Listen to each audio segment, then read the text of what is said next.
So here we're supposed to determine the voltage across C and the currents through L1 and L2 under DC conditions. So under DC conditions, inductors act as short circuits and capacitors act as open circuits. So we're going to redraw this. What I'm going to do is I'm going to use source transformation to change the current source and the resistor into a voltage source, because I like those better because they exist. Okay, so this is a 10 volt voltage source and a 5 ohm resistor. And then our first inductor, that's right there, it's going to act as a short circuit. And then here's our second inductor, also acts as a short circuit. And here's our capacitor, acts as an open circuit. Notice no current flows through the 10 ohm resistor because we have an open circuit over here. And notice also that this capacitor is in parallel with the 15 ohm resistor. So it's as if the 10 ohm resistor were not there, and this capacitor is in parallel with the 15 ohm resistor.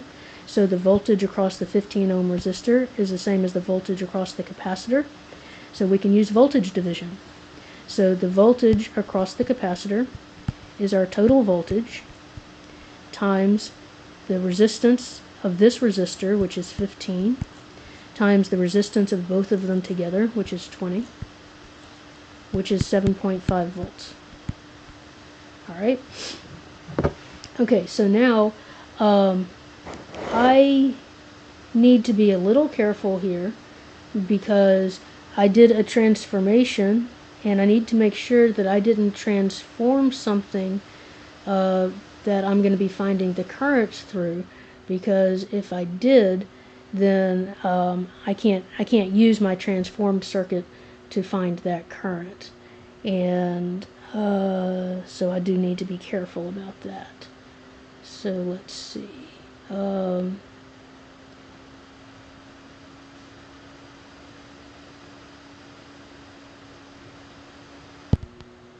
Yeah, let's go back and redraw it with the current source.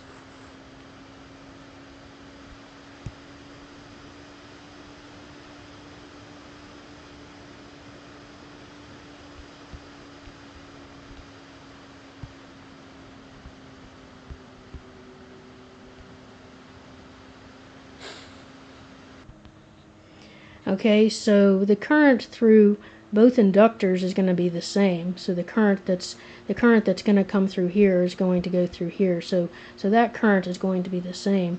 And so if we use current division, it'll be our total current times the resistance of the other resistor, which is 5 ohms, times the total resistance, which is 20 ohms, which is